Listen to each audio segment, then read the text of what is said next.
Bom dia, pessoal.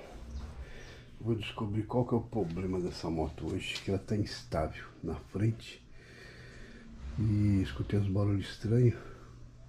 Vou dar uma mexida hoje para ver o que pode ser.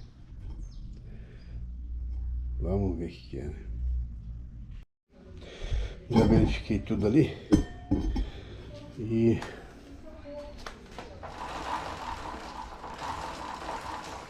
já fiz o aperto da corrente.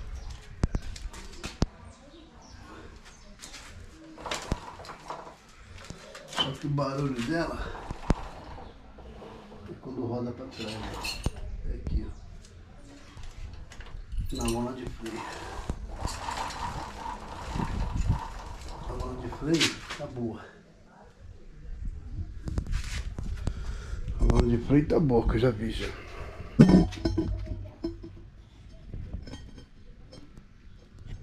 Olha lá, tem lona de freio, tá boa.